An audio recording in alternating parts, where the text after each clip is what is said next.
Soy residente del Hospital Policial, y hoy traigo este caso clínico para con ustedes, que sería una paciente de la unidad súper interesante, con diagnóstico súper complejo, y que, bueno, para nosotros que la presencia acá de todo el equipo, que no logro verlos ahí, pero me quedó la presentación mía sola, pero supongo que están ahí la gente de Infecto, el profesor Medina, la gente de trasplante hepático y bueno, y el equipo de cirugía, bueno, van a enriquecer mucho la discusión. Bueno, vamos directo al caso clínico.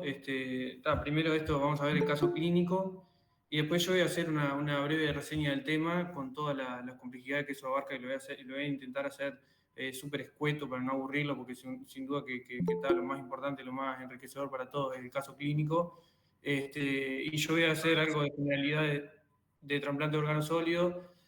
Diarrea, trasplante de órgano sólido, que en este caso me parece que es el eje central de la paciente, sobre todo abarcando las causas infecciosas más frecuentes en el trasplantado de órgano sólido. Y bueno, hay algunos diagnósticos diferenciales no infecciosos y algunas directivas de tratamiento. Vamos primero con el caso clínico. Cuando quieran me pueden cortar para hacer cualquier aclaración, porque sé que muchos de los que estamos presentes hoy atendimos a esta paciente acá en la unidad. Se trata de una paciente de sexo femenino de 20 años, procedente de Montevideo, trasplantada hepática en diciembre del 23 por enfermedad de Wilson, inmunosuprimida con tacrolimus y micofenolato. No puse la dosis porque encontramos, o sea, yo encontré revisando la historia que en un principio decía dosis bajas de inmunosupresores y después encontré que estaba inmunosuprimida a altas dosis, entonces no me quedó claro. Entonces no puse ese dato, pero cabe destacar que es importante mencionarlo. Último control con equipo de trasplante en abril del 25 con hepatograma normal, con 4.800 blancos y una hemoglobina 10,8 con plaqueta de 258.000 y una CREA de 1,26. Tacrolimus en sangre en rango. Complicaciones post trasplante hepático: tuvo una viremia por CMV, que se desconoce la fecha, recibió valganciclovir y se ajustó dosis inmunosupresor. Enfermedad renal crónica con una CREA basal en torno a 1,2, que desconocemos la etiología. Inmunizada con 2 dosis para COVID y gripe, apendicectomizada, anemia crónica, sin alergias. Como antecedente de la enfermedad actual, en noviembre del 24 tiene una diarrea clostridial que se trata con metronidazol vía oral durante 3 días y se suspende por intolerancia digestiva. Una mejoría parcial. Y en marzo del 25 reinstala aumento de posiciones que se hacen líquidas, agregando anorexia y adelgazamiento de 14 kilos en 2 meses.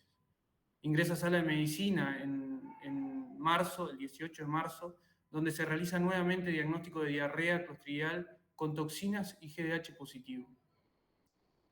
Cumple vancomicina enteral por 10 días, tiene mejoría clínica y se otorga el alta. A fines del mes de marzo reinstala deposiciones líquidas sin elementos anormales, acompañada de vómitos y anorexia, por lo que reconsulta en el mes de abril, siempre anapirexia hasta ese momento, sin otra sintomatología que remedie otro foco clínico. El 24 de abril reingresa a sala de medicina para optimizar valoración y tratamiento. En esa oportunidad lo valoró gastroenterólogo y ingresó para valorar y continuar el tratamiento. De la valoración en sala se destaca toxina y GDH para Clostridium negativo, coprocultivo y coproparasitario sin desarrollo, PCR para BK en materia fecal negativo, sangre fecal positivo, todo eso del 26 del 4, a los 2 días del ingreso. Se le realiza un attack body que evidencia nódulo cavitado en segmento apical del lóbulo inferior derecho de 14 milímetros de diámetro de pared gruesa sin nivel y otro nódulo de 9 milímetros no cavitado con área con aumento de la densidad en vidrio esmerilado en el mismo lóbulo, sugerente de proceso infeccioso específico, menciona el imagenólogo. Lesiones hipodensas en el segmento 2 del hígado de 4 milímetros que no es posible caracterizar. Resto del estudio sin alteración. El 28 del 4 se realiza una fibrobroncoscopía a partir de esa tomografía con un lavado que tiene un gen SPER para BK negativo, bacteriológico directo positivo y cultivo sin desarrollo. A continuación les muestro la tomografía del ingreso a sala de medicina.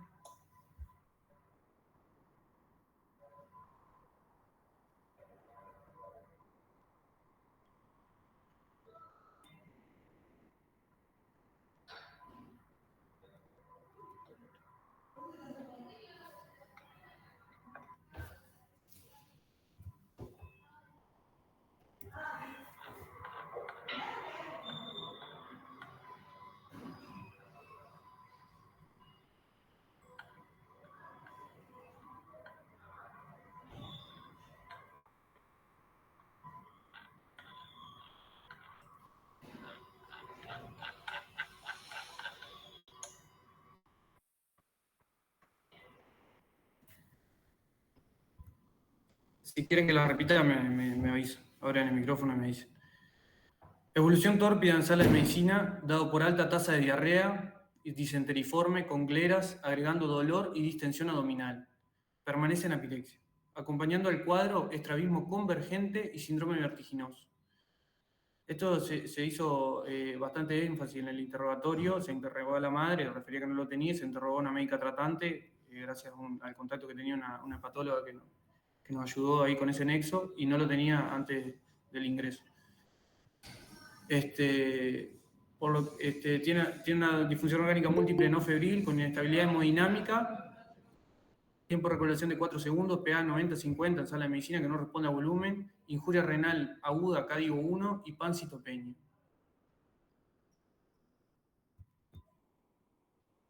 No sé si alguien quiere comentar algo respecto a la historia. No sé si Yo están... quiero decir una cosa en cuanto a... Ahora que bajo la mano ahí. En cuanto a... Primero a la asistencia, Daniela y yo somos dos de las hepatólogas del policial y también trabajamos en el programa, o sea que las conocemos bastante bien y fui la que la interné las 2 veces. La inmunosupresión, ella a 2 años del trasplante estaba con 2 drogas, en realidad estaba con tacrolimus a una dosis objetivo entre 6 y 8, más o menos. Ella tenía 6,9 la última dosificación que fue en abril, y se le había cambiado el micofenolato de mofetilo a micofenolato sódico por el tema de esas diarreas, que en realidad siempre contribuye. El micofenolato puede contribuir a diarreas y ser como la causa farmacológica en eso de que se había tratado el Clostridium. Bueno, le estábamos intentando como tratar todo un poco. Y la prednisona ya estaba con 5 hasta enero del 2025 cuando se suspende, o sea que estaba con 2 inmunosupresores y los últimos 15 días solamente con tacro, digo para aclarar esa parte que nos había quedado la duda. Perfecto, muchas gracias. Por nada. ¿Eso serían dosis bajas? Pregunto. No, en realidad para el tiempo de trasplante, 2 años, en general nosotros sostenemos 2 inmunosupresores, que es el tacrolimus y el micofenolato de mofetil, en realidad, que en ella se había cambiado. Y como no era una causa, una etiología autoinmune, porque era un Wilson, uno puede estar entre 6 y 7 por ahí de tacrolimus. O sea, estaban en objetivos con una inmunosupresión que no son dosis bajas, pero son las dosis que más o menos a los 2 años tienen. Perfecto. Y si puedo hacer otra intervención. Sí, Sí. Andrea es del programa también y es quien sigue a los pacientes el primer año post-trasplante. Así que la reconoce. Bueno, sí, aclarar que bueno, sí, nosotros la seguíamos desde que se trasplantó.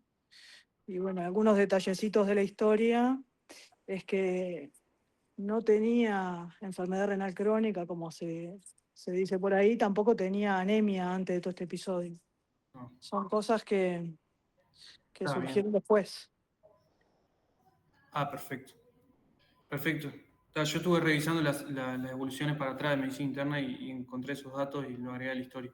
Pero bueno. En realidad la hemoglobina más baja que fue ahí en abril fue 10,8, pero previamente tenía 11,9, que para la edad y sexo creo que si es muy discreta. Y la creatinina sí no tenía, o sea, de nuestros registros no tenía, que los tengo acá, no tenía. Ahí Bien. está. Perfecto. Gracias, Juan. Gracias. ¿Alguien quiere hacer algún primer planteo? de la enfermedad actual, sobre todo, y la evolución en sala. Yo estoy media pesada, pero como la viví también antes que ustedes. No. Lo que contaste estuvo excelente, excepto esos detalles que, bueno, te faltaban, pero ya los dijimos. En esa internación de noviembre, en realidad, la primera internación, que primero la seguimos por policlínica durante un mes casi entero, que es verdad que se trató 3 días y todo eso es tal cual, ella había mejorado, pero ahí la internamos igual para hacerle, porque nadie, como tú vas a ver después en tu revisión, las diarreas, el inmunosuprimido y todo tiene otras variables que no tienen los pacientes que no están inmunosuprimidos. Entonces, habíamos querido avanzar, incluso en esa oportunidad también la vio gastroenterólogo, que no la vio Marcos Leites, que fue el de la segunda oportunidad, no recuerdo el primero, pero estuvo de acuerdo con las endoscopías que le habíamos pedido, incluso le íbamos a biopsiar de forma escalonada como para tener una noción, eso en noviembre. Y se decidió después en la internación suspender esas endoscopías y cerrar el caso, tanto de repercusión general como de la diarrea que había tenido, todo por el clostridio. Y luego cuando reingresa, que reingresa por poligastro, también para que Marcos le solicitó las endoscopías, que tampoco se pudo realizar finalmente por el desenlace final. Pero digo como para que ahí hay un gap que bueno, Sí, que capaz que veremos. sinteticé demasiado, pero... No, está bárbaro, perdón que... Yo tengo una pregunta, Romina. Sí. ¿El tratamiento de 3 días del Clostridium fue un error? ¿Fue un abandono? ¿O Mirá, fue así, yo incluso ahí lo investigué para atrás. Ella había empezado a tomar el metro. Ella tenía una psiquis particular también en cuanto a como muy pueril, aniñada, con su madre como un eje, como que todos los cambios que uno le hacía era como difícil a que arrancara como a cumplirse, muy miedosa. Entonces cualquier cosita que uno le cambiaba empezaba un síntoma y ella como que lo magnificaba un poco en ese sentido de esa oportunidad. Y bueno, ahí abandona, en verdad, y no nos avisa, abandona por intolerancia digestiva alta, parece que le generó como muchos vómitos y eso. Avisa en un momento a la guardia de enfermería del programa y nosotros la mandamos a puerta. Y ahí sí que ella como que no fue y como se le fue la diarrea, está. No sé. Y por el tiempo de trasplante y por la estabilidad que tenía, se controlaba más o menos cada 2 meses, 3 meses. Entonces, cuando vuelve en realidad, que empieza con los síntomas de nuevo, es que yo le pido de nuevo los cultivos y la ingreso y digo, no debe ser, y no la iba a tratar después de un mes y pico del positivo. Entonces, se pidió de nuevo y justo dio otra vez, Bueno, pero fue así. perfecto. Yo hice un primer planteo ahí del SALA, después de la evolución tórpida, planteamos un shock séptico, punto de partida, una sepsis enteral en un paciente inmunosuprimida con disfunción hemodinámica, renal y hematológica sin microorganismos identificados. No sé si todos están de acuerdo con el planteo, si alguien hubiese planteado otra cosa, o sigo. Y después discutimos esto de vuelta.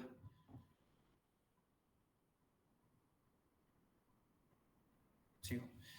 El 2 del 5 ingresa UCI lúcida, con mal aspecto general, desnutrición proteico-calórica, hipotensa, saturando 98% con máscara de bajo flujo, polimnia superficial de 30 respiraciones por minuto, con gran componente restrictivo por extensión abdominal. Hipocoloreada, deshidratada, con un relleno capilar de 3 segundos y mala perfusión periférica, estaba taquicárdica 135, con una PA de 85-40, en lo pleuropulmonar, el examen era inocente, y en la abdominal tenía una cicatriz mediana supra-infra-umbilical y una transversa continente con un abdomen distendido y doloroso a la palpación profunda, no irritación peritoneal, estaba timpánico, se le hizo un tacto rectal donde expulsaba gases, tenía materia líquida al guante, sin elementos de centrifugo. Se agrega carga, se realiza ahí al ingreso a CTI, reanimación con cristaloide y posteriormente apoyo con noradrenalina. Se emplaza en vía y se comienza antibiótico terapia empírica precoz empírica con meropenem, amica y banco a dosis plenas. Se procede a intubar por shock sin incidentes, se suspende tacrolimus y micofenolato, se inicia hidrocortisona 100 miligramos cada 12. De la analítica al ingreso se destaca 2.200 blancos con 500 linfocitos y neutrófilos de 1.600, 105.000 plaquetas ahí, border, con una hemoglobina de 7,8 y un hepatograma normal, con un TP de 67% y un INR de 1,3. Una CREA de 1,7, sodio 128, un potasio de 5. Una acidemia con acidosis metabólica, con un lactato de 3,8 y un aceptable intercambio gaseoso. Se le repite la tomografía al ingreso a CTI, donde el cráneo no muestra nada. En el tórax, la imagen de tórax se encontraba cavitada, actualmente no lo está. Se encuentra en continuidad con área de consolidación, con escaso derrame pleural bilateral, derrame pericárdico de 9 milímetros. En emitores izquierdo, con pequeña área de consolidación basal y aumento de la densidad en vidrios de lustrado. El abdomen persiste área hipodensa en el segmento 2 y 3, vía biliar no dilatada, el estómago marcadamente dilatado con contenido y burbujas de aire en la pared del ciego e ilion, compatible con neumatosis intestinal. Sin neumoperitoneo, moderada cantidad de líquido libre en mi abdomen inferior derecho y aumento de la densidad de la grasa intraabdominal. En suma, sobre todo el abdominal, líquido libre peritoneal con neumatosis en ciego. Y acá va la tomografía, primero de tórax, les voy a mostrar.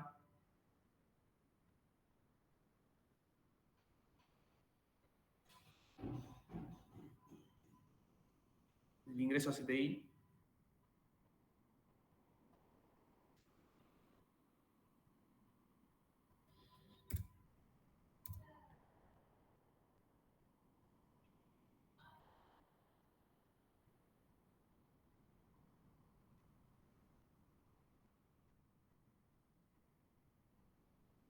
No sé si alguien quiere que la pase de vuelta.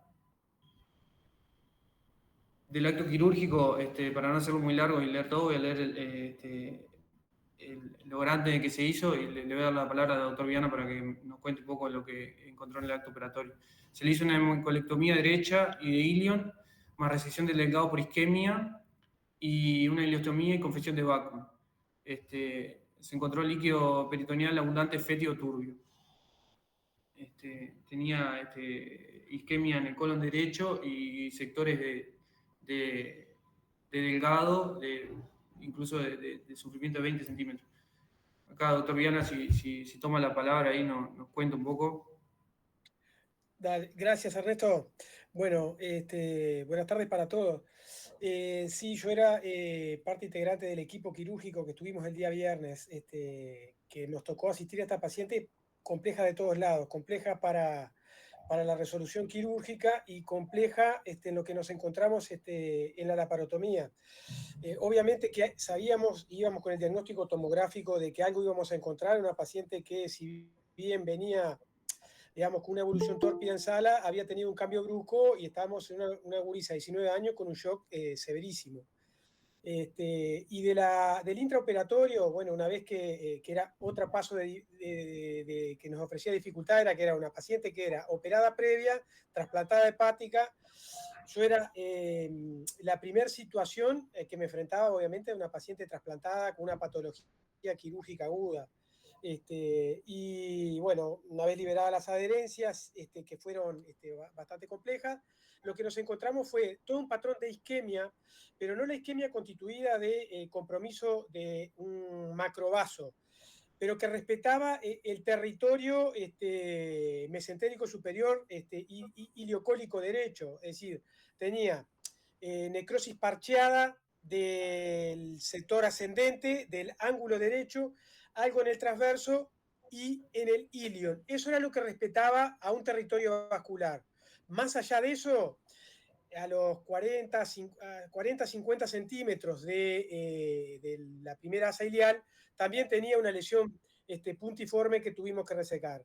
En cuanto al acto quirúrgico en sí, fue una colectomía derecha reglada, una resección y enteroanatomosis mecánica, y una ileostomía de detransitación. Dejamos a la paciente en vacún y con mucha preocupación en el terreno que habíamos hecho esa sutura de Delgado, que era con todo este contexto.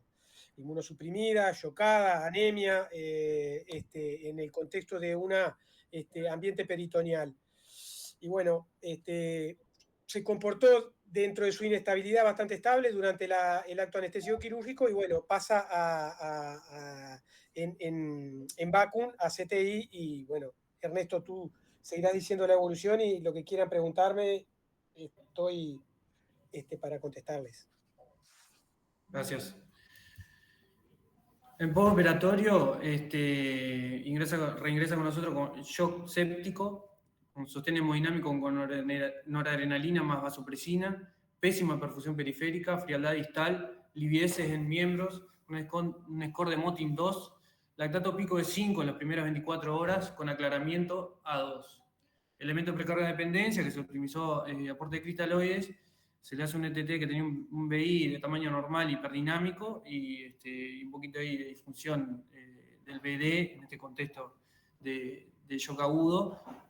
A las 24 horas del ingreso agrega a esa disfunción hemodinámica renal y hematológica, agregó disfunción hepatocítica y se le agregó fluconazol al plan.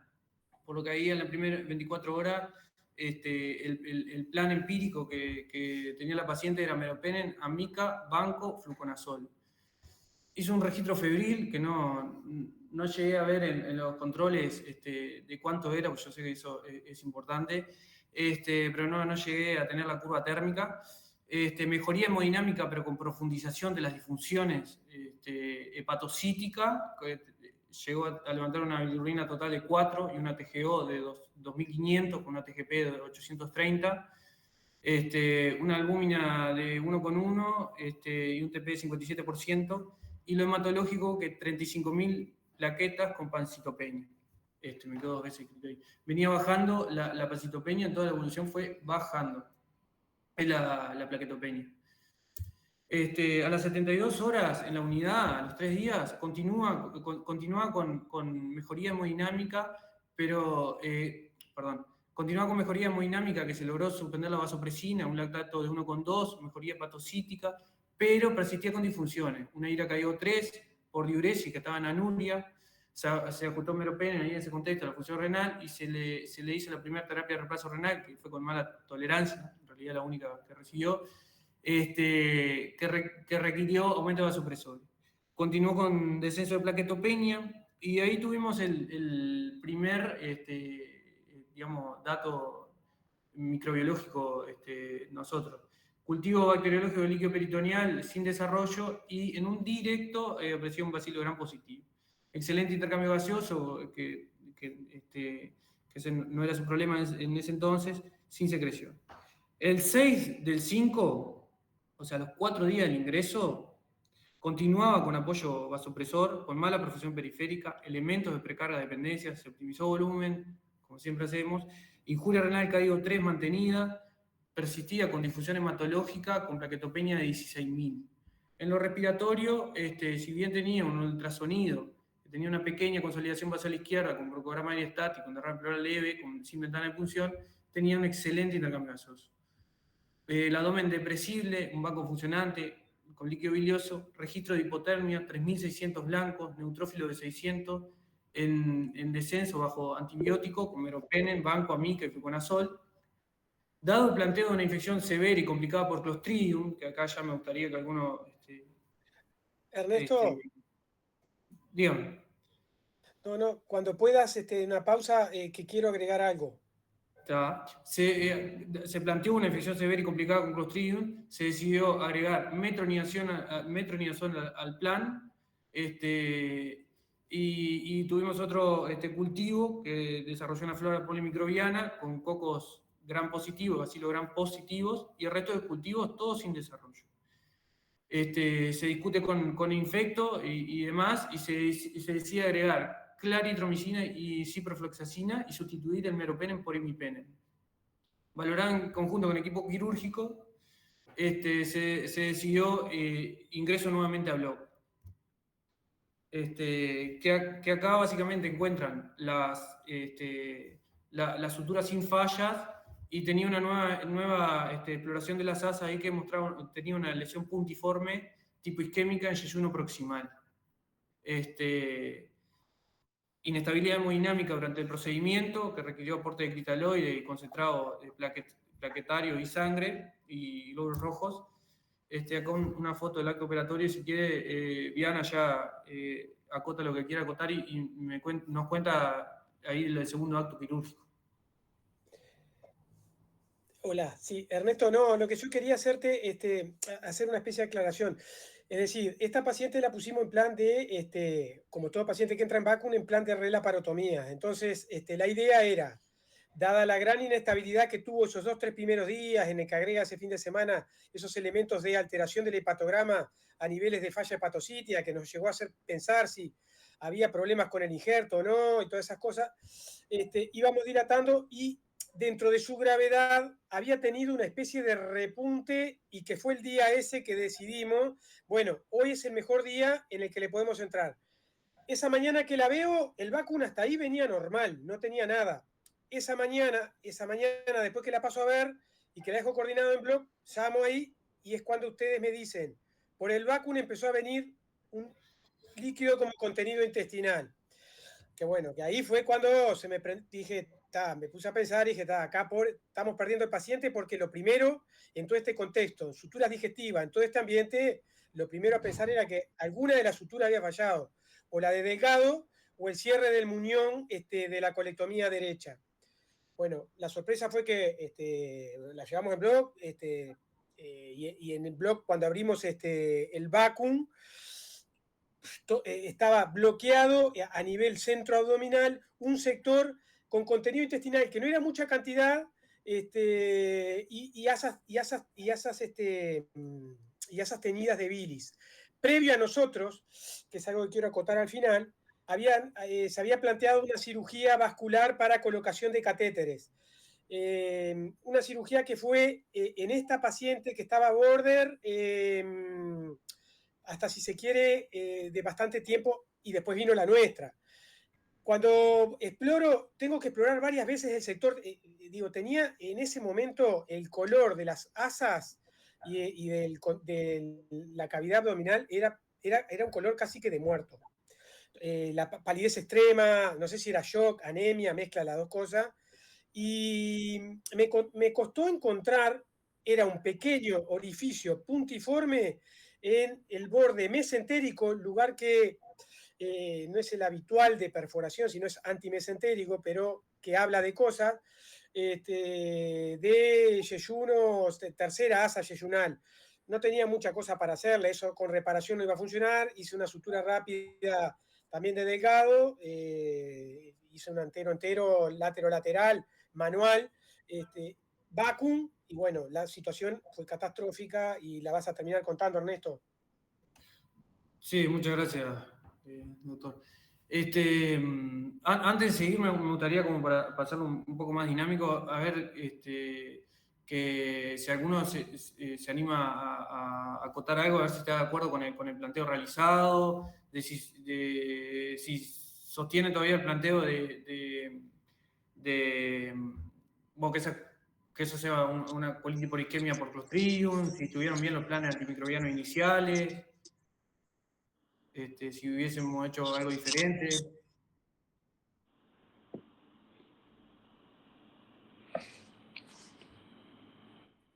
¿Alguien tiene el micrófono abierto? Yo que soy el más burdo de todos los que está acá, porque soy el cirujano, reviendo, voy a hacerlo corto, reviendo la historia rápida que pude rever de la paciente, creo que hubieron capítulos puntuales que se fueron sumando para obtener este desenlace que tuvimos, que quizás con algunos detalles se hubiese mejorado. Creo que la internación en sala de medicina y esa historia que quedó sesgada como una... creo que no se le... Y esto es únicamente con criterio de que aprendamos todo. Creo que no se llegó a darle la importancia que podía tener esta paciente. Esta paciente no era una diarrea crónica normal, ni una diarrea crónica en un paciente inmunodeprimido. Me parece que era mucho más que eso. Y creo que quedó etiquetada como diarrea que tuvo un Clostridium, que después aparece que fue un Clostridium y que nunca terminó de hacerse lo que quizás hubiese sido el punto de inflexión. Quizás o quizás no lo vamos a saber nunca. Pero las endoscopías en esta paciente me parece que hubiesen sido claves. A mi manera de verla, lo que seguramente debe haber hecho de causa no sé cuál, es isquemia, que habrá empezado por isquemia mucosa, que hizo que mantuviera una diarrea hasta que el cuadro se desbarrancó, y cuando estuvimos asistiéndola, ya creo que desde el momento 1 era una paciente casi que perdida. Yo obviamente que fui a leer esto, no tenía ni idea, menos idea después cuando me entero del final, pero me parece que anduvo por una colitis isquémica de no sé qué causa en paciente puntual, que eso nos van a, capaz que el doctor Medina y las gastroenterólogas que están específicas en el tema nos pueden dar mayor información. Yo me quedé con esa parte y hasta ahí en mi cabeza quirúrgica. No sé si alguien levantó la mano, porque yo no logro ver la pantalla de ustedes. Yo, Ernesto, a mí me gustaría preguntarle a Julio, como intensivista y como profesor de infecto, realmente, porque fue una gran duda el antibiótico, ¿no? Cuando ella ingresó, que no teníamos, pensamos que era peritoneal, no tenía ese antecedente que pesaba del Clostridium, como dice, pero el plan antibiótico generó mucha controversia y mucha duda. No sé, Julio, de entrada, como, ¿qué le hubieras puesto vos o cuál hubiera sido el alcance para ti? ¿Qué tal? ¿Cómo andan? ¿Me escuchan bien? Sí, se escucha. ¿Sí? Estuvimos intercambiando en el grupo de infecto nuestro de trasplante, y después yo hablé me comuniqué con Gonzalo, intercambiamos un poco con Gonzalo. Lo que era evidente es que la paciente no tenía una sola cosa, ¿no? Los pacientes inmunosuprimidos, ya saben ustedes, pueden tener más de una cosa, ¿no?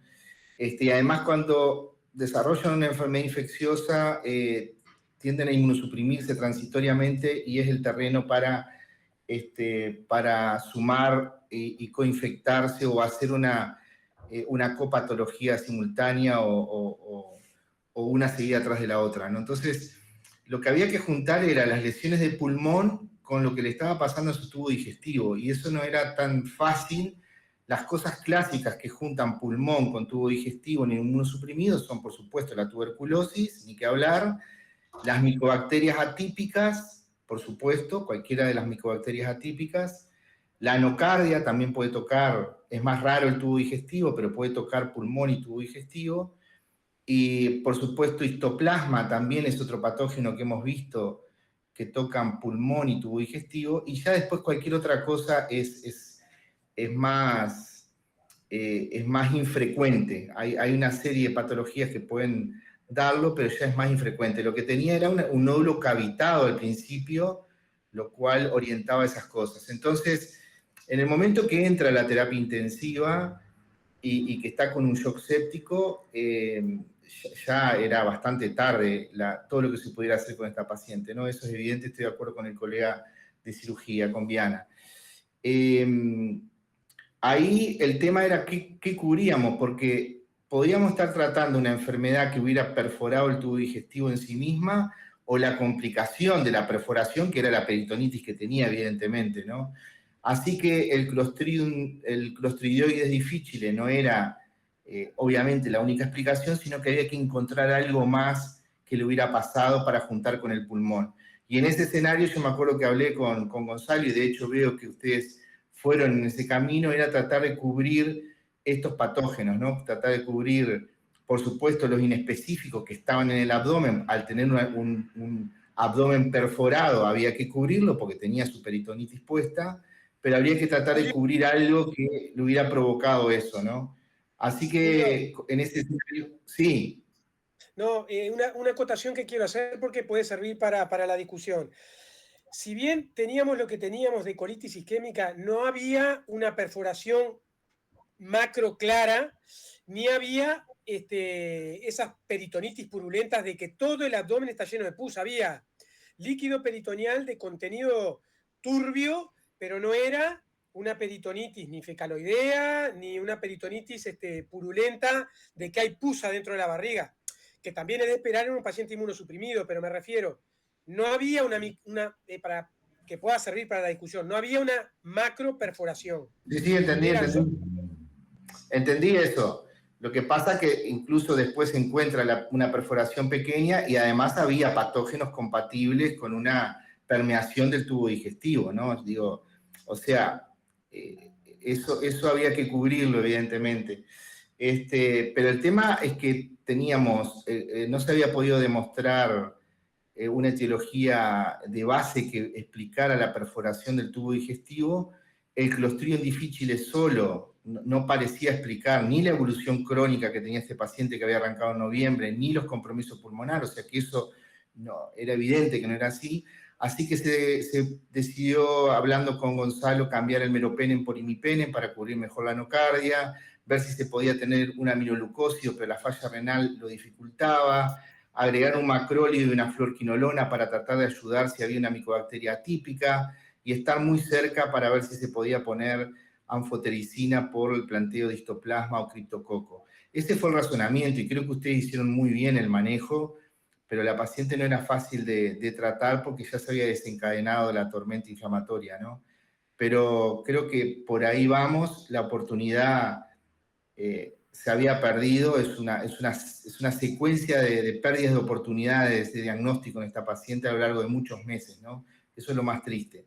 Lo que pasó después en terapia intensiva fue tratar de frenar un descalabro que era imposible frenar, ¿no? Esos son mis primeros comentarios.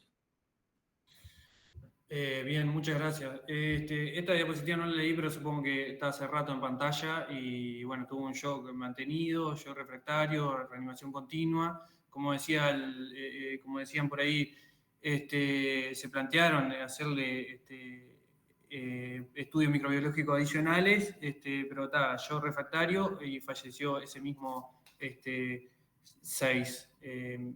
4 días del ingreso a UCI. Yo acá había hecho un recuento de los cultivos, perdón, por un lado puse los leucocitos, los neutrófilos, la curva, ¿no? Por si me preguntaban, el linfocito y la PCR. Tendría que haber hecho también una grafiquita con la curva térmica que no la encontré. Y ahí los cultivos hallados ya con el diario del lunes, ¿no? Vemos, no quería poner esta diapositiva todavía, pero la expolié. Ella ingresó el 24 a sala y ahí tenía, yo quiero mencionar ahí que tenía un LVA del 28, le dio un Aspergillus niger en 1 de 4 frascos. Después, bacilo gram positivo de ese LVA, ya le doy la palabra,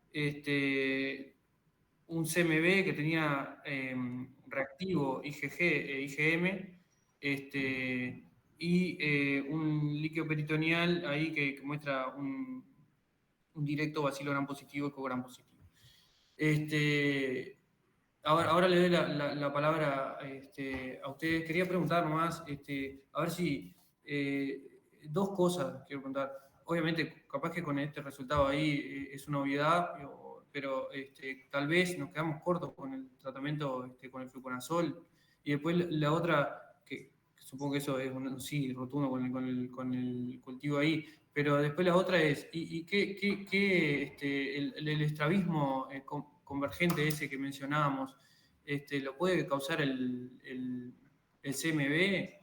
Y una tercera pregunta que me gustaría hacer es si puede ser que en esta paciente, debido a la inmunosupresión y demás, esa GDH y toxinas que nos dieron negativas en el ingreso a sala, no le diéramos validación más allá de la sensibilidad y especificidad tanto de la GDH como las toxinas. habría que haber desempatado con otra cosa, nos quedamos con esos directos.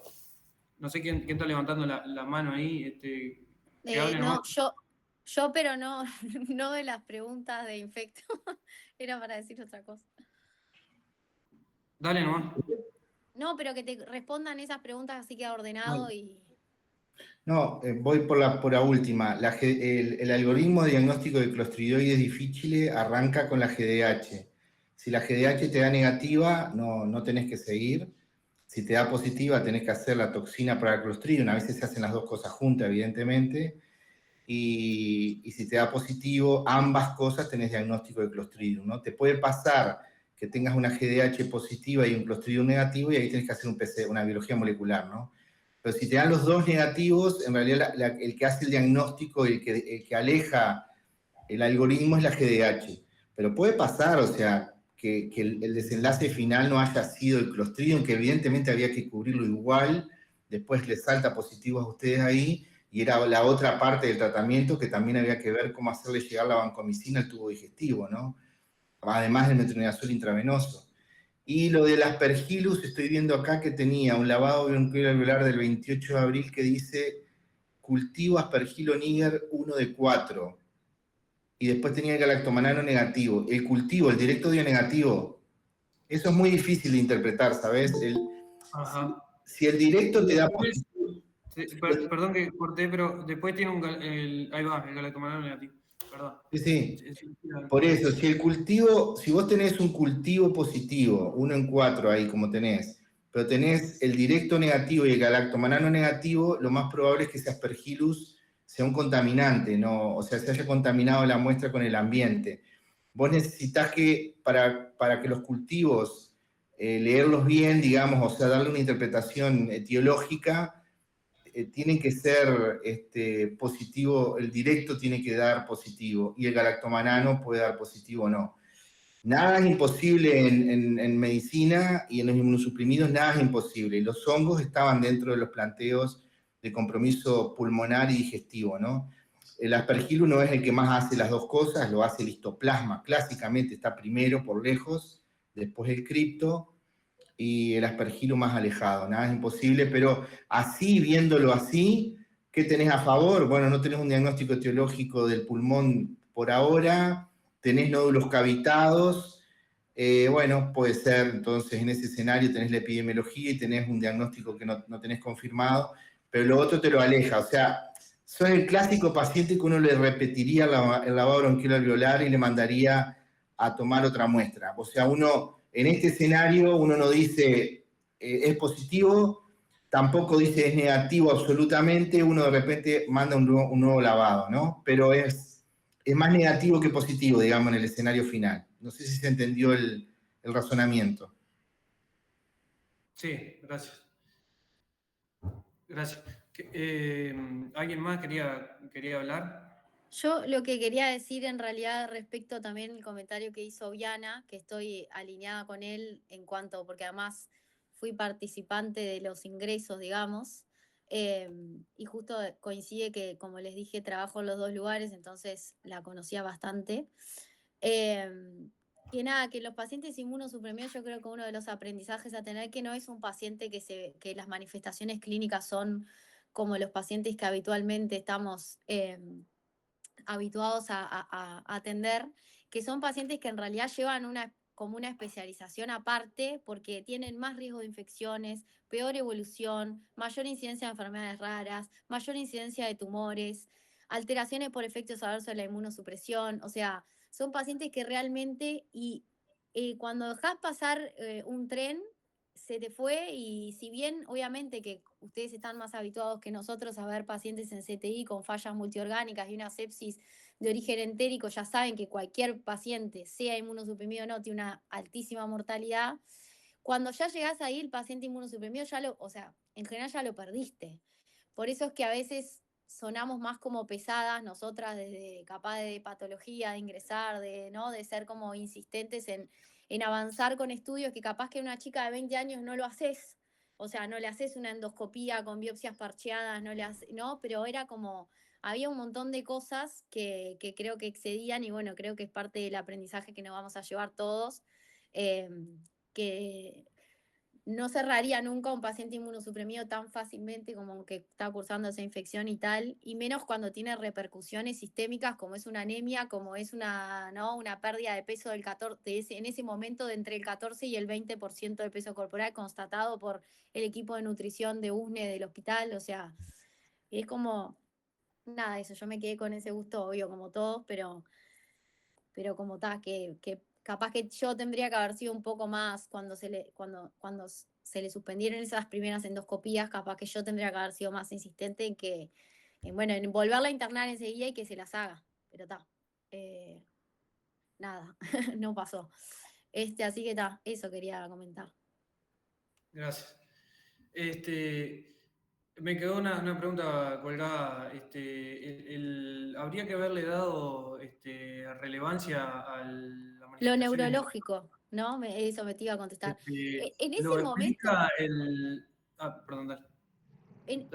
cuando están con tacrolimus pueden llegar a tener uno de sus efectos adversos es neurotoxicidad, que lo más clásico es que tengan temblor, que claro, en ese contexto capaz que obviamente no vas a tener, pero cefalea, temblores distales y algunos trastornos más de origen neurológico, pero sí pueden llegar a tener incluso, o sea, lesiones neurológicas irreversibles, tipo del estilo del PRES y todo, que se diagnostican con resonancia de cráneo.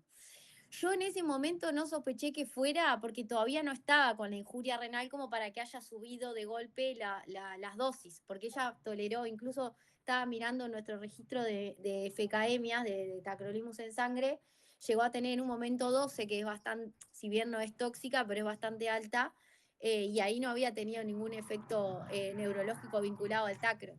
Que cuando entran en falla renal las dosis hay que bajarlas. Lo mismo que si en algunos fármacos comenzás como el fluco o algunos fármacos también hay que bajarlo, ahí ya no lo tenía, pero digo, tenía una dosificación normal de antes y ahí todavía no tenía falla renal y seguía con la misma dosis. Me sonaría raro que lo pudiéramos vincular a eso, pero es cierto que si hubiese estado estable y en otra oportunidad le íbamos a hacer un arrezo de cráneo seguro, nada más que eso quedó como en segundo plano por todo lo que nos atropelló antes, pero sí podría ser por eso, por la infección de CMV, no lo sé, porque no sé la carga viral y todo, no me acuerdo la carga y que Sí, yo Julio capaz. estaba buscando la carga viral. La carga viral que tenemos, en realidad, que ahora yo fui todos estos días al laboratorio a reclamar los resultados. Tenemos dos cargas virales de CMV negativo y una me la entregaron ahora que no es de la actual. La actual, a mí, no sé, esa muestra, tengo la sensación de que se perdió. Lo que sí tenemos, un IgG y un IgM reactivo del 2 del 5. La pregunta es, si el CMV puede causar eso, más allá de los fármacos inmunosupresores, puede causar el estrabismo y hubiese cambiado el pronóstico hacerle antivirales empíricamente, pues, pensando en que no se diagnostica únicamente con sangre, sino que yo leí por ahí, o sea, no sé nada de esto, lo estuve leyendo estos días, que se diagnostica también con endoscopía, como que el diagnóstico definitivo es con Sí, capaz que endoscopía. Infecto te puede contestar más. Ella tanto Epstein-Barr como CMV, ya había tenido, o sea, es positiva de antes. Nosotros le sacamos antes de la evaluación, o sea, en la evaluación, perdón, de trasplante, y yo me fijé hoy y era positiva para las dos infecciones, y el donante también. Después ella tuvo una viremia que la trataron, que no tuvo enfermedad por CMV, pero bueno, supongo que como cualquier virus puede dar neuroinfección y en ese caso, todo cuando vos plantees enfermedad por ese virus tenés que ir al órgano y sí, ¿no? Por eso también habíamos planteado en su momento las biopsias, por ejemplo, digestivas, que te podían dar esa información. Y en el caso de neuroinfección, yo asumo que en otras condiciones hubiésemos tanto avanzado el arrezo como capaz que una punción lumbar, pero capaz que Julio puede aportar seguramente mucho más. Sí, está Jimena también, la doctora Prieto, que es infectóloga del programa. No la vi, que está ella conectada. es ¿Querés especialista en contestar vos, CMV. Jimena?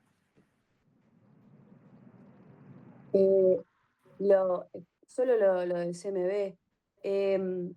Lo que no entendí es si tenían una carga viral durante esta internación o no tuvieron una carga viral. ¿Ahí me podrían aclarar eso?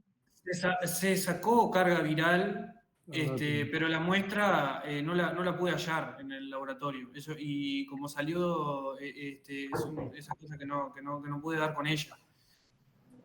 Yo puse un hipotético caso de que diera negativa, pero no sé si alguien de Pato pudo lograr encontrar esa muestra. Yo la verdad que hoy no llamé, iba a llamar y me quedé con lo de anatomía y no llamé a... Pero salió esa muestra, sí, efectivamente, salió esa muestra, la primera hepatóloga, no me acuerdo si doctora Olivari, me parece que es, Sí. la solicitó cuando que estuvo en la primera asistencia con nosotros y salió esa muestra, lo que está, no tenemos resultados. Bueno, entonces, específicamente el citomegalovirus es la infección viral más frecuente en los pacientes trasplantados, pero a ver, primero, el momento de mayor frecuencia de citomegalovirus es en el primer año, los primeros 3 meses. Ella sí había tenido una infección asintomática por citomegalovirus, porque el citomegalovirus primero infecta, después enferma, ella había tenido una infección asintomática que se había tratado. Ella estaba más de un año a esta altura, casi 15, 16 meses de trasplantada, por lo cual, por el momento en el cual se presenta, es alejado plantear que esto sea todo un citomegalovirus. Además que sus cargas virales hasta el año fueron negativas, o sea que por el momento es alejado. Plantear una diarrea crónica por citomegalovirus de 5 meses, también es alejado, generalmente son cuadros agudos. Todo esto va alejando ese planteo. Que tenga compromiso respiratorio un citomegalovirus, si bien se puede presentar, es sobre todo los hemato-oncológicos y no es sobre todo esa forma de presentación a nódulos cavitados. Por lo cual, que tenga una serología IgG y IgM reactiva, perfectamente puede estar transmitiendo que tal vez en algún momento comenzó a infectar, pero como les digo, infección asintomática y no que explique la enfermedad que tuvo durante estos meses, seguro que no es el planteo principal. Que puede haberse reactivado en este contexto, en este último mes, o sobre todo particularmente en los últimos días, cuando estuvo grave, por supuesto, porque el CMV aprovecha estas oportunidades, empieza a reactivarse, pero les digo, primero replica, después se enferma. Incluso si les viene una carga viral de citomegalovirus positiva, no les estaría hablando de enfermedad, sino de replicación. Habría que ver todo el contexto. ¿Cómo hubieran llegado a un diagnóstico de enfermedad? Bueno, con las piezas anatomopatológicas, enviar específicamente para citomegalovirus del intestino, inmunohistoquímica o hibridación in situ. No sé si más o menos era transmitir eso, pero que esto sea todo un citomegalovirus, no, da cuadros más agudos, no es el periodo en el cual se presenta, la paciente no había tenido rechazos previos ni altas dosis de inmunosupresores, sí tenía las estándares, por supuesto, pero no es el primer planteo y la confirmación diagnóstica es de esa manera. Y solamente una cosa así para infectología que es importante, cuando se toman las muestras, ya sea en bloque quirúrgico o donde sea, cuando se quiere que vaya para muestras para etiologías infecciosas, hay que recordar que deben ir en suero, no solo la que va a anatomía patológica con su preparación particular, porque si no todas esas muestras después no se pueden analizar. Bueno, ese aporte. Gracias. Ernesto. Dime. No, que yo le quería hacer una pregunta a Andrea o a Romina de lo que a mí me tocó vivir. Es, más allá de todo lo infeccioso que puede andar en la vuelta, es cómo podemos explicar en esta chiquilina los hallazgos macroscópicos que yo vi en la cirugía y que después lo terminan de confirmar en la anatomía patológica de elementos de una colitis isquémica parcheada en esta chiquilina. Limitada, que respetaba casi que un territorio macrovascular, porque era limitado al colon derecho, era ángulo derecho, algo de transverso, descendente e ilion. Sí, en realidad nosotros no somos gastroenterólogas, y entonces no te... Somos internistas. Claro, perdón. Claro, ¿por qué hizo específicamente esa colitis isquémica? No sobrepasa. No sé si lo van a comentar después lo que dio la anatomía patológica de eso. Sí, creo que Sí, ahora sí. lo van a... Que ahí capaz que podemos llegar a hacer algún hilado Ahí diferente. está, claro. Para ir haciendo un ensuma y redondeando un poco la discusión, y pueden decir si no están de acuerdo con el suma. Sí, cuenta. Hola. Hola.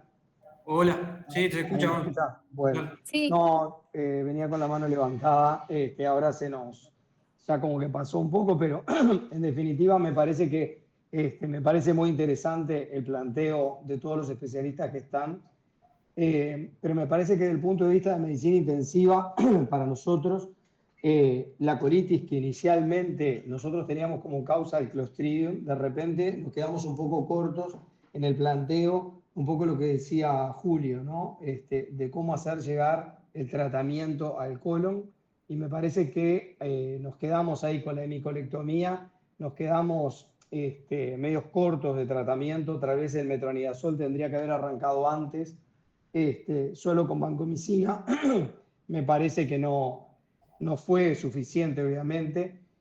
Pero digo, el planteo fundamental para nosotros, más allá de que digo, la gama o el abanico que tenemos que abrir es enorme en un inmunosuprimido, acá había una sepsis entérica con una falla multiorgánica que en definitiva fue a Bloch, que se hizo la resección, que tenía un compromiso de la macrohemodinamia y la microhemodinamia, que tal vez en el manejo nuestro de repente también nos quedamos cortos había un compromiso de ventrículo derecho, de función de ventrículo derecho, o sea, había una miocarditis, una miocardiopatía séptica, ¿verdad? Que no sé si la valoramos adecuadamente, ¿verdad? Creo que tendríamos que haber tenido una medición de gasto cardíaco, una estimación de resistencias vasculares sistémicas, que tal vez tendríamos que haber ajustado no solamente ir por el camino de vasopresores, tal vez con solo vasopresores no era el camino, sino que tal vez generamos de repente o agravamos la isquemia que tenía. Eso por un lado. Por otro lado, creo que tuvimos como dos fases, porque hay un primer elemento de mejoría de la disfunción, la vasopresina se termina suspendiendo, pero hay un cambio cuando aparece la perforación, aparece líquido que es diferente en el vacuum, y ahí me parece que es donde terminamos de perder el tren. Sin duda que ya arrancamos muy atrás,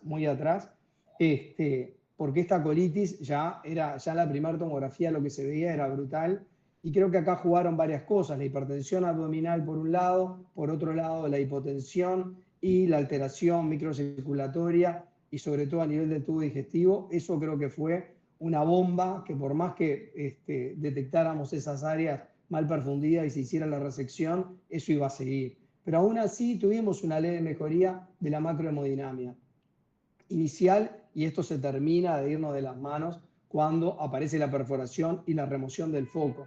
Y esta situación de una paciente tan inestable, inmunosuprimida, o sea, creo que también lo que Diana comentaba, ¿no? De los tiempos operatorios, el hecho de la complicación esta que tuvieron los vasculares, que también estuvo mucho tiempo en Bloch, eso me parece que también jugó en la agravación general, en una paciente muy límite, y después nos enfrentamos a un shock refractario que, como sabemos, en un paciente inmunosuprimido realmente no tenés casi ninguna chance, ¿no? Aunque hagas lo que hagas. Me parece que tal vez el monitoreo inicial de darle más bola a lo central y a lo periférico de la hemodinamia tal vez hubiera ayudado un poquito más al manejo. Obviamente que hay otro componente que es el que va más a la parte, como digo, micro de hemodinamia, que estamos lejos de llegar todavía, ¿no? Era eso. Perfecto. Yo escribí acá un ensuma cuando estaba preparando la clase, tal vez le faltan varios matices más. Pero para redondear, la paciente era una paciente de sexo femenino, 20 años, como bien dijo Gonzalo, trasplantada hepática por enfermedad de Wilson y con inmunosuprimida, que cursó una viremia por CMV, que recibió valciclovir, y que se presenta un cuadro de diarrea crónica, de características inflamatorias, de probable etiología infecciosa, complicada en la evolución con un shock séptico refractario, en una paciente con contacto hospitalario reciente, con disfunción hemodinámica renal, hematológica y hepatocítica, sin microorganismo identificado, y que como otra complicación tuvo una peritonitis a punto de partida, una perforación de vía hueca. Y se trataba de una paciente con lesión cavital del pulmón también, como para redondear. No sé si alguien quiere decir algo más, sigo. Acá, bueno, un poco de si alguien estaba en desacuerdo con los planteos, que ya más o menos vamos a hacer un poco más dinámico para que no se vaya tanto la hora. Ernesto, Conversando bastante. me gustaría algún otro de los intensivistas, qué visión tiene del manejo de la paciente, si tiene alguna opinión.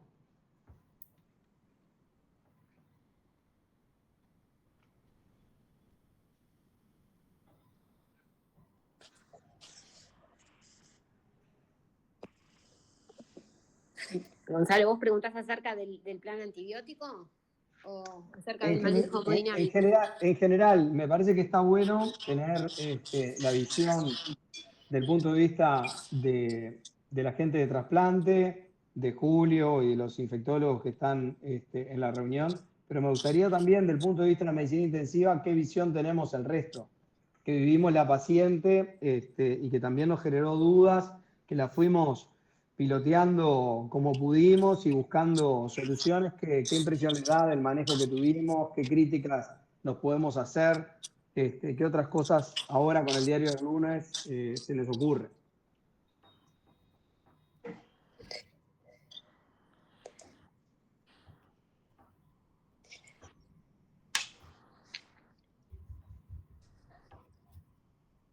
Nadie se anima a hablar. Bueno, adelante, Ernesto, si nadie se anima, adelante. Sí. Gonzalo, Decime. no, una cosita de mea culpa de la parte quirúrgica. Vos sabés que con respecto, no a la primera, sino a la segunda cirugía, sobre todo, no sé si lo hablé con Romina o con Carola, estos pacientes que, como bien dijiste vos, que estás jugando en el límite, una gurisa de 19 años, porque no hay que perder eso, ¿no? 19 años que estaba chocada jugando su último partido. Y viendo después que me tocaba, después de venir de la cirugía vascular, a mí, que en principio iba a un vacuum lavar y más nada, y me encuentro con esta sorpresa, yo creo que cualquier tiempo que le ahorres a este tipo de paciente que estás en el límite, me lo planteo yo, no sé si hubiese cambiado en algo, pero creo que si lo tuviera que hacer de nuevo, creo que sería lo único que cambiaría. Hoy en día en la parte en la cirugía se ha extrapolado del trauma el control de daño y el control de daño de lo peritoneal. Entonces, en estos pacientes ultra border, es decir, un paciente que viene de una cirugía vascular con sus tiempos, que para ella, 10 centímetros cúbicos de sangre que se perdían, no es lo mismo 10 centímetros cúbicos de sangre que perdíamos nosotros en hacer una vía. Para ella capaz que era medio litro, 1 litro.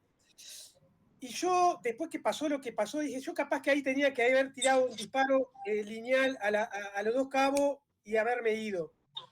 Que es la única crítica, o la crítica que me hago de la parte quirúrgica. Que si hubiese cambiado algo, no sé, pero esto está hecho para esto, ¿no? Buscar cosas que podemos modificar para ver si podemos cambiar el resultado, porque haciendo siempre las cosas igual, los resultados van a ser igual. Entonces, eso es la única crítica que me hago en lo personal. Es decir, tenía que haberle hecho 2 disparos. Igual te digo, no fue una anastomosis que me llevó 1 hora, fue una media hora, fue una anastomosis corta, pero media hora en ella, de estar en un lugar que no es el lugar que tiene que estar, que venía un traslado después, que se enfría, que la espera de llevarla a sala, entre pitos y flauta, se comió afuera del nido que la mantenía y como 3 horas.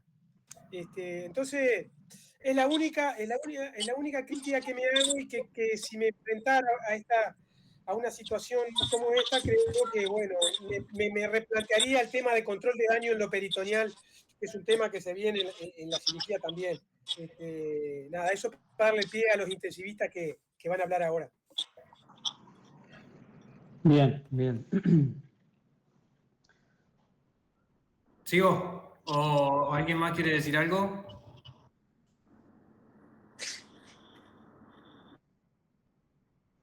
Adelante, no tenemos intensivistas con opinión. Adelante. Bueno, esto en realidad capaz me da... esto lo escribí yo tipo encarando al paciente para hacer el del seminario, que había puesto el infeccioso CMV, norovirus y Clostridium como el más frecuente. También pensaba en bacteria tuberculosa, pensando que tenía el pulmón caitado.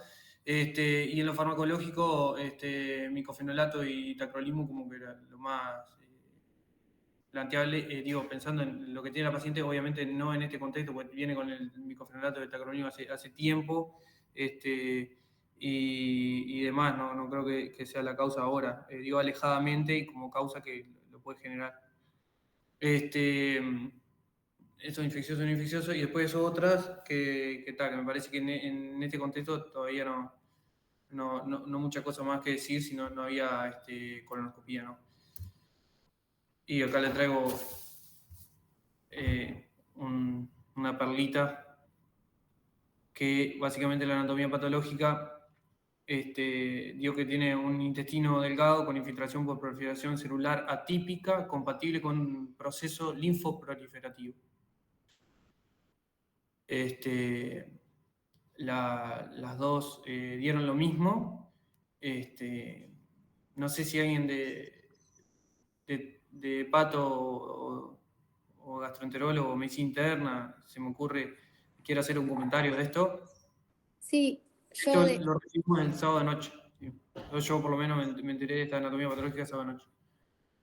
Sí, dentro de, como decíamos hoy, de que los pacientes inmunosuprimidos tienen otras características, el aumento de la incidencia de los tumores está, y los trastornos linfoproliferativos post-trasplante de órganos sólidos y también de médula, pero sobre todo de órganos sólidos vinculados a las células B, a los linfocitos B, son frecuentes. Generalmente también tenemos como incidencias en base a cuán alejados estamos del trasplante y a la edad de los pacientes. En general, vinculados a la infección por virus de Epstein-Barr, es el virus que más frecuentemente se asocia con estos PTLD, se abrevia el trastorno linfoproliferativo post-trasplante. Ella en realidad era más, como les decía, tanto ella de previamente a trasplantarse era positiva y el donante era positiva, o sea que en eso era menos riesgoso, son más riesgosos cuando el donante es positivo y el receptor es negativo. Y hay igual cerca entre un 20 y un 30% que no están vinculados a la infección por virus de Epstein-Barr, pero lo más frecuente es que primero, y sobre todo en pediatría, empiecen a replicar el virus de Epstein-Barr, que después genera el trastorno linfoproliferativo. O sea, por eso muchas veces incluso el inicio del tratamiento de estos trastornos linfoproliferativos es el ajuste de la inmunosupresión y bajarlos, antes de ir a quimio, por ejemplo, dependiendo la severidad, obviamente, de la enfermedad, porque puede ser vinculada solo a una región o ya diseminada como cualquier linfoma, digamos. Tiene esta otra entidad, o sea, no es un linfoma ni de Hodgkin ni no de Hodgkin, digamos, es como una cosa aparte. Y bueno, sí se puede ver, y ahí venía con mi razonamiento de que capaz, como todo lo neoplásico, digamos, te puede dar un trastorno de hipertrombicidad y de hipercoagulabilidad, ¿no? O sea, es dentro de cuando uno estudia las trombosis en sitios inhabituales, el cáncer como adquirida está. En la edad, uno a los 20 años nunca te lo vas a plantear, excepto, por ejemplo, en esta paciente que era trasplantada y que puede tener esto. O bueno, una otra cosa, ya te digo, que hubiese yo que sé, que tenía otra etiología por la cual se trasplantó, que no es el caso. Obvio que a los 20 años no es lo primero que uno piensa, es los cánceres como trastorno de hipercoagulabilidad, pero teniendo esa isquemia, que está bien, en general son trombosis más grandes, en eso estoy de acuerdo, no sería tan como micro, pero tenés un cáncer y tenés algo de isquemia, yo qué sé si no podemos decir que en realidad algo de vinculación tiene que tener, porque ya les digo, es dentro de las etiologías cuando estudiás hasta la TBP, en los pacientes el cáncer está siempre ahí, el screening de los cánceres más frecuentes lo tenés. No sé si explica todo, pero algo seguramente.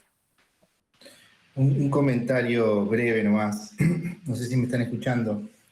Llevamos en el programa de trasplante hepático como 16 años ya casi, y tenemos 321 trasplantados hepáticos, ¿no? Hay unos cuantos ya trasplantados. Y hemos tenido 4 o 5 PTLD, como dice Romina, y todos han sido hombres y mayores de 50 años. Ese es el perfil de los síndromes linfoproliferativos post-trasplante que hemos tenido en el programa en 16 años.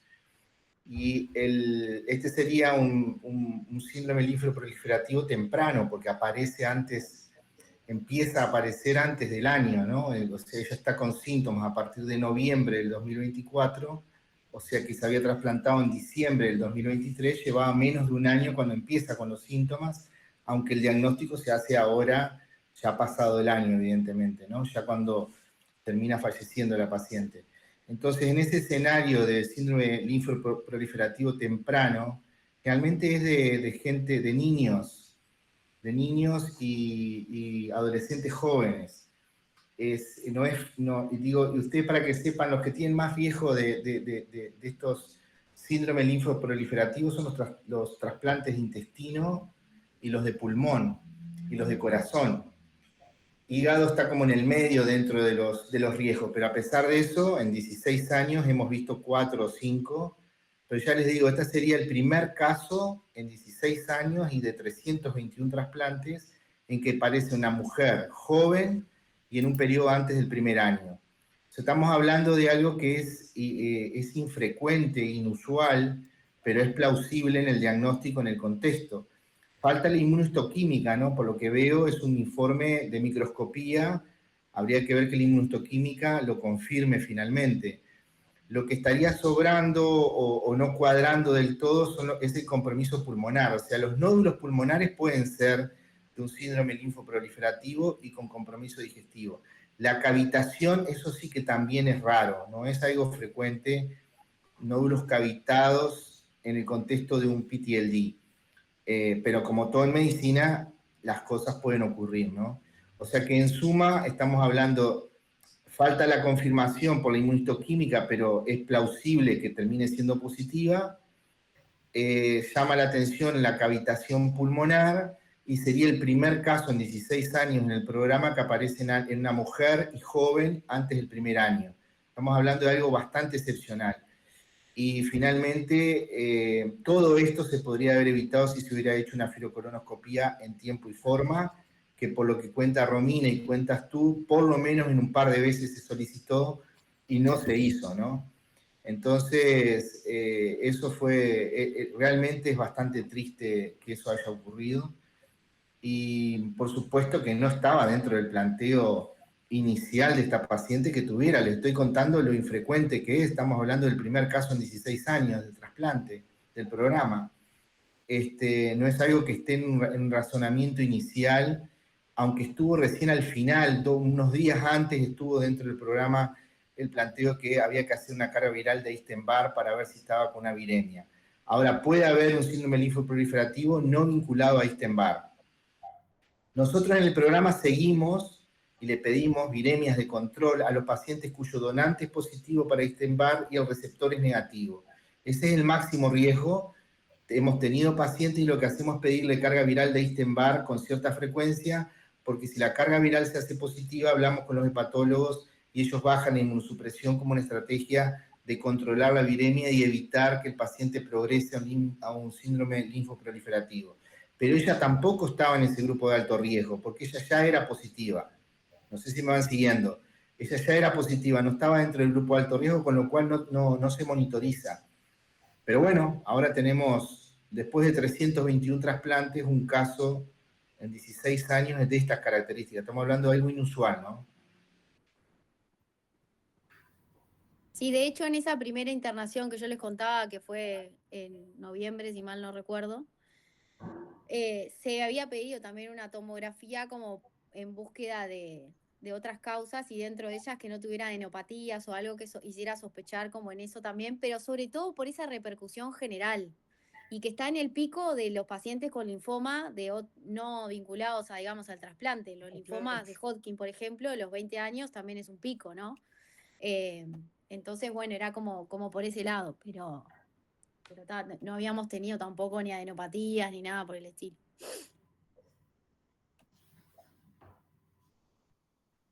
Bueno, muchas gracias. No sabía.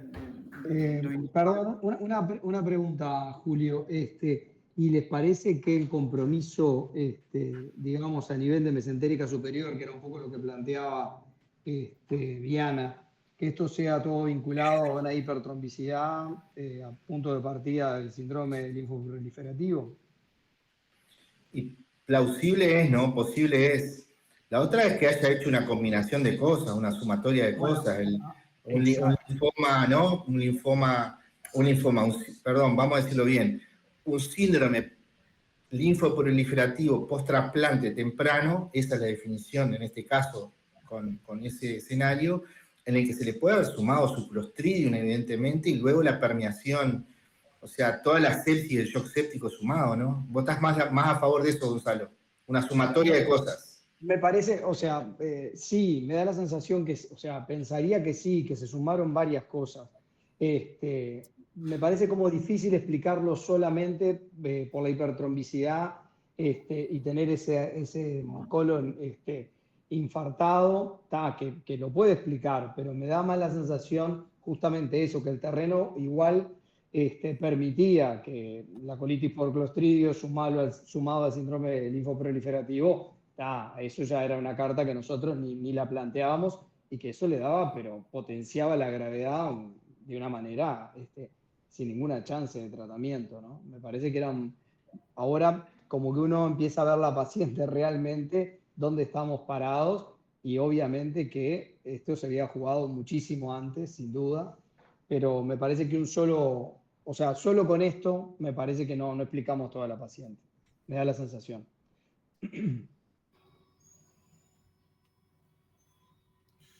Muy bien. Ahora pasaría a hacer un poco la revisión.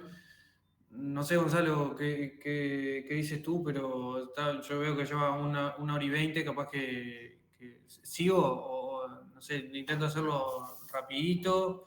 Tengo un montón de diapositivas, lo puedo hacer volando, no sé, 15 Sí, minutos creo capaz, que pero si querés brevemente pasar por arriba las cosas más importantes. paso por arriba.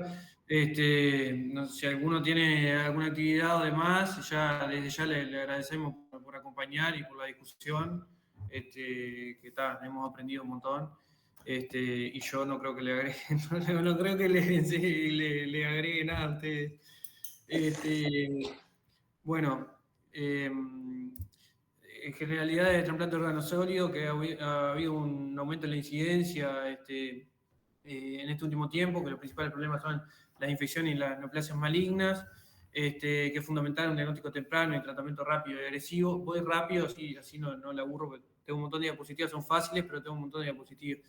Que la respuesta inflamatoria asociada con la invasión microbiana se ven afectadas por la terapia inmunosupresora, lo que resulta difícil la clínica y los hallazgos de imagen, de los hallazgos radiológicos, porque se ven atenuados. Muchas veces cuando se comienza a ver manifestaciones clínicas, la enfermedad ya está muy avanzada. Cualquiera de infecto, cualquiera que sea, me puede cortar en cualquier momento para corregirme lo que sea. También las alteraciones anatómicas en el trasplante pueden modificar los hallazgos de la infección, porque se ve que, o sea, por la denervación y por la pérdida del tejido linfático. Las pruebas serológicas no suelen ser útiles para el diagnóstico de infecciones agudas en huéspedes inmunodeprimidos, ya que la seroconversión suele retrasarse o no ocurrir y tenemos que apoyarnos en prueba antigénica y biología molecular, que decía. Puede ser necesaria biopsia de tejido con histología y microbiología para establecer el diagnóstico microbiológico específico. Creo que esto hablamos bastante hoy, de hacer colonoscopía también con toma de muestras, ¿no? Elección de régimen antimicrobiano suele ser compleja, considerar el nivel de fármaco inmunosupresor que te habla de la inmunidad del individuo, más o menos, pero te habla. Y consulta con infectología precoz, que se ha mostrado que disminuye mortalidad y días de estancia hospitalaria a 28 días. Los factores de riesgo de infección, como una conjunción de dos factores importantes, que son las exposiciones epidemiológicas y el estado neto de la inmunosupresión, entendiéndose por el primero, por la exposición epidemiológica, patógenos latentes que se activan en contexto de inmunosupresión y las exposiciones varían según la naturaleza de los déficits. En neutropenia se asocia más a bacterias y hongos, y los déficits de linfocitos T más bien a virus y patógenos intracelulares.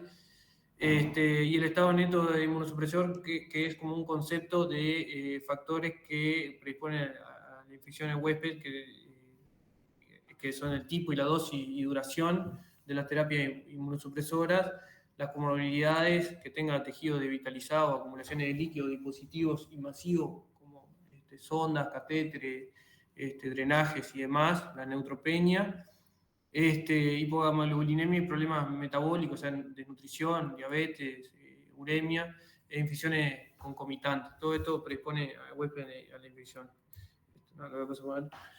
Como yo vi como un encare ahí, para pensar en la microbiología, más que nada, la secuencia temporal desde que fue trasplantado, que antes del mes las principales causas de infección de todos los trasplantados incluyen la infección preexistente del donante o del receptor, así como las complicaciones propias de la cirugía o la hospitalización. Del mes a los 6 meses, donde ahí en el primer mes no hay, a no ser que se haya sido inmunosuprimido previamente al trasplante, como que la inmunosupresión exógena no es tan importante como sí lo es. O sea, sí es importante, pero no tanto como el primero al sexto mes, donde los pacientes sufren el mayor impacto de esta y presentan el mayor riesgo de desarrollar enfermedad oportunista. Los virus son comunes, la profilaxis modifica los patrones de infección, que a veces lo puede hacer más como retardada a la clínica, no cancela el riesgo, pero sí lo disminuye. Varía obviamente con la geografía y el lugar institucional. Más de 6 meses o más de un año, lo planteaba así el UpToDate. La mayoría de los pacientes reciben niveles estables y reducidos de inmunosupresión, y son más propensos a infecciones extrahospitalarias. Haciendo como fui a lo más central de la historia, puesto que es inabarcable en una presentación de esta tocar todos los puntos del paciente, pero sí por lo menos el encare de diarrea en el trasplantado de órgano sólido, que implica una mortalidad significativa, que es prevalente, hasta del 20 al 50%, que impactan en calidad de vida, que las principales causas son sobre todo 3, y me corregirán, pero son sobre todo 3, Clostridium difficile, el citomegalo y norovirus, y después hay otras bacterias, virus y parásitos que son menos frecuentes. Las causas no infecciosas, obviamente que siempre hay que plantearlas: toxicidad por medicamentos, enfermedad inflamatoria intestinal, enfermedad linfoproliferativa post-trasplante, como el caso de nuestro paciente, y otras neoplasias. Voy a nombrar más, pero para nombrar algunos conceptos importantes de la diarrea, que esto no viene el caso, pero lo que sabemos, y sobre todo sangre muco-público que orienta inflamatorio, la secuencia temporal de más de 30 días crónico, que la presentación clínica, me parece lo importante de esta diapositiva, que la presentación clínica es similar al receptor no trasplantado, obviamente teniendo en cuenta que que pueden presentarse en individuos pausisintomáticos. Las infecciones. Los factores de riesgo significativos para la diarrea en trasplantado de órganos sólidos son el femenino, uso de tacrolimo y combinación tacrolimo y micofenolato son los más significativos, que nuestra paciente tenía todo. Acá causa de diarrea comunes en post-trasplante, como ya dije, de las infecciones, el Clostridium, el SMB y el norovirus, como lo nombraba principalmente, son los más comunes. Obviamente otras bacterias, Salmonella, Shigella, E. coli y otros virus, como rotavirus y demás. No hay que dejar, hay que pensar siempre que cualquiera de los inmunosupresores, por lo menos lo que estuve leyendo, causan diarrea, sobre todo el micofenolato y la combinación del micofenolato y del tacrolimus.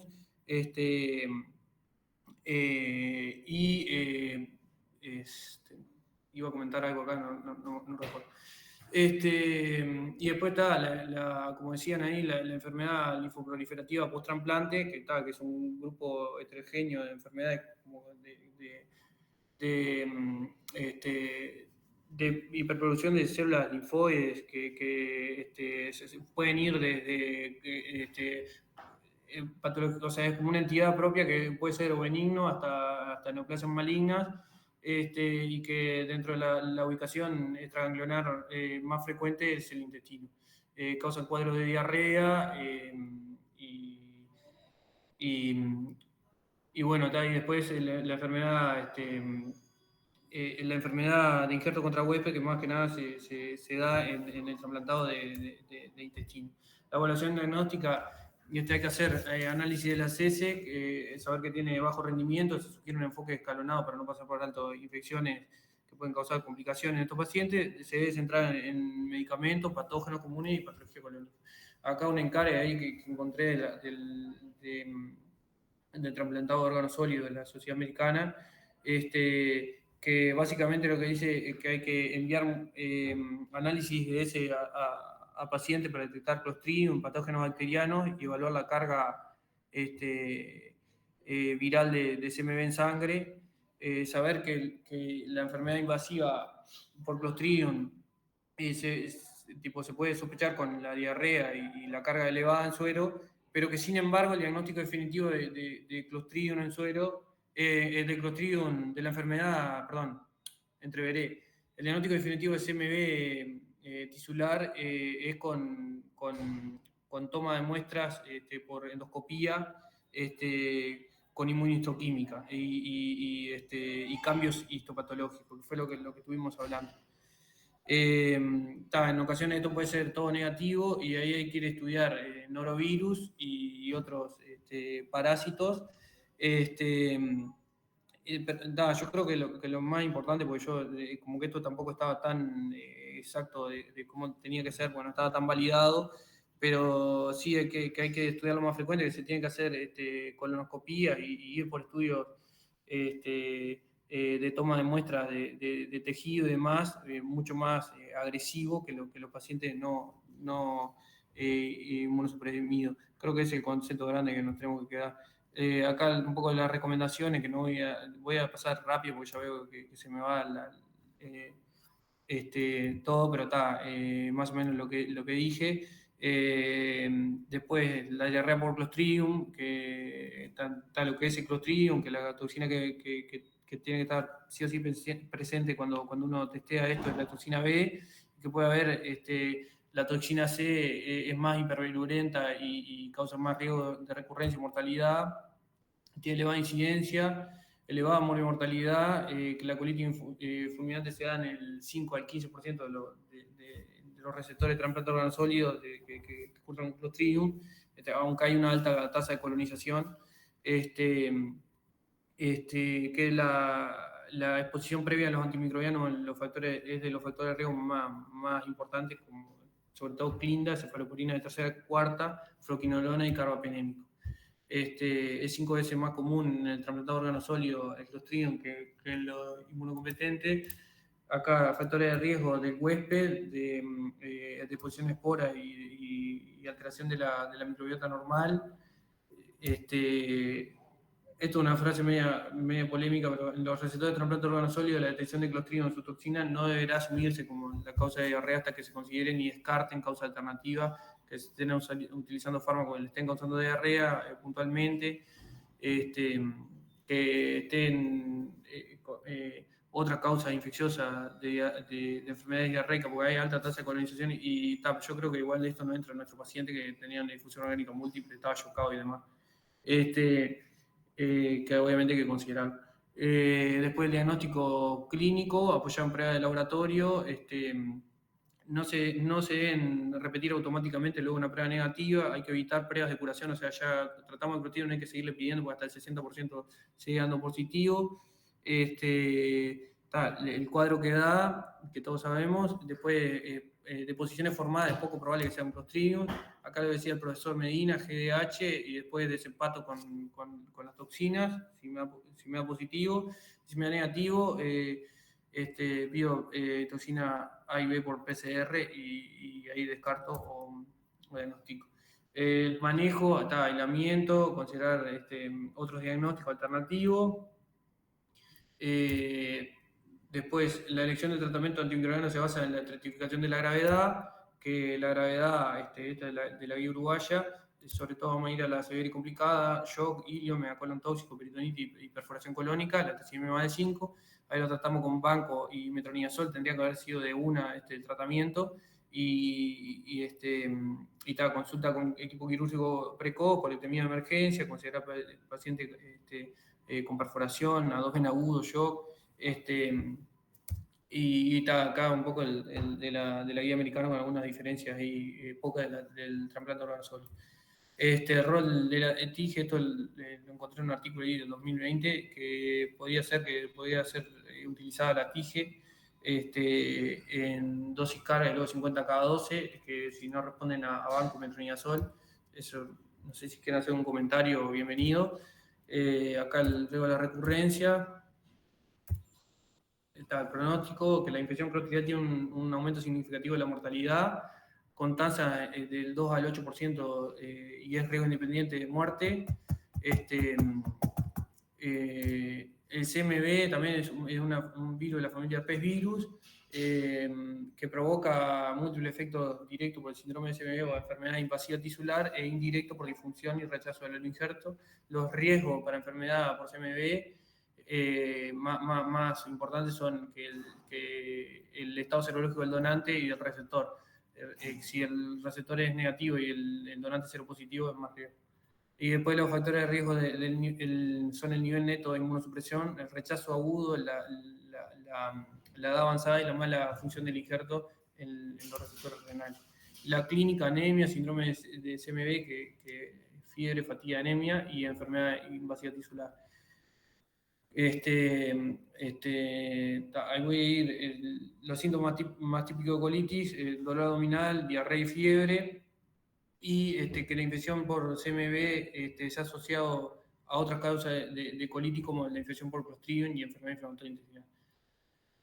Puede causar también otras cosas, el diagnóstico definitivo, esto es lo que dije, endoscopía alta y baja y cambio histológico y tinción inmunohistoquímica. En ocasiones la carga viral del CMV puede ser negativa en el análisis de sangre, pero el examen gastrointestinal es positivo, con mayor frecuencia en pacientes con seropositividad para CMV. El manejo ganciclovir, que el Fondo Nacional de Recursos banca el ganciclovir, se hace por 2 semanas, con la resolución de los síntomas y la negativización de la carga viral. Después, si hay sospecha de resistencia, Foscarnet, que eso no. Las complicaciones, en casos graves, puede presentarse complicaciones como perforación intestinal, megacolon tóxico, hemorragia masiva, que requieren intervenciones quirúrgicas, aumenta la mortalidad. Se puede prevenir. El norovirus, esta solamente talla positiva, que básicamente que actualmente no existe terapia para esto, si hay alguno, pero no hay gran evidencia. Acá algo general de la diarrea en trasplante de órgano sólido, del micofenolato del tacrolimus, que era los inmunosupresores que tenía otra paciente, solamente mencionar que pueden causar diarrea como efecto adverso frecuente y generar lesiones colónicas que pueden simular una colitis. Que el micofenolato causa diarrea y colitis temprana y tardía y la incidencia puede superar el 30% y aumenta con la dosis. Y la anatomía patológica puede simular una enfermedad inflamatoria o una colitis isquémica. Y el tacrolimus, 75% de los pacientes que presentan diarrea puede producir colitis, la cual se resuelve con la reducción de la dosis. Y la anatomía patológica puede simular una colitis isquémica. Supongo que esto será también un poco de diagnóstico de descarte, sobre todo en la paciente que nosotros tuvimos. Y que obviamente hay que mandar la inmunosupresión cuando está chocada e infectada, ¿no? Otra causa no infecciosa, enfermedad de injerto cota huésped, esto es lo que traía colación por la anatomía patológica nuestra y demás, que esto es un poco lo que dije hoy, que principalmente el receptor intestino delgado, que da más que nada diarrea crónica, dolor abdominal, hemorragia junto con fiebre, erupción cutánea y pasitopenia, y el trastorno linfoproliferativo post-trasplante, que es un grupo de trastorno linfoproliferativo heterogéneo, que van de una enfermedad benigna a una maligna, se asocia con mayor frecuencia a infección por virus de Epstein-Barr, como decía el patólogo hoy, y que el tracto gastrointestinal, la localización extracelular más frecuente y puede verse en cualquier parte del tracto gastrointestinal. Los síntomas son diarrea crónica, pérdida de peso, enteropatía perdedora de proteínas, anorexia y dolor abdominal. Acá un poco más de lo mismo, el diagnóstico requiere confirmación histopatológica, como decía el doctor Medina hoy, y el manejo puede incluir reducción de inmunosupresión, que puede ser suficiente en caso temprano, y en caso avanzado se plantea rituximab o quimioterapia convencional. Bueno, muchas gracias. Espero no haberlo hecho muy pesado. Y espero que haya alguien por ahí, bueno, no logro verlos. Ernesto. Muchas gracias a todos los que participaron. Adelante, Diana. No, felicitarlo Ernesto, que la verdad, para un tema que era de una complejidad extrema, pudo hacer una muy buena presentación, y para mí que no tengo expertise en el tema, la verdad que me dio piques muy interesantes. Te felicito, Ernesto. Bueno, muchas gracias. Bueno, felicitamos a Ernesto, realmente la presentación estuvo muy buena, muy bueno el aporte de todos, muchas gracias por participar. Y bueno, gracias Carolina, siempre estando al firme en la coordinación de los Ateneos. Muchísimas gracias. Gracias por la invitación. Gracias a ustedes. Gracias, Muchas Julio. Gracias a las chiquilinas también. Chao. Gracias.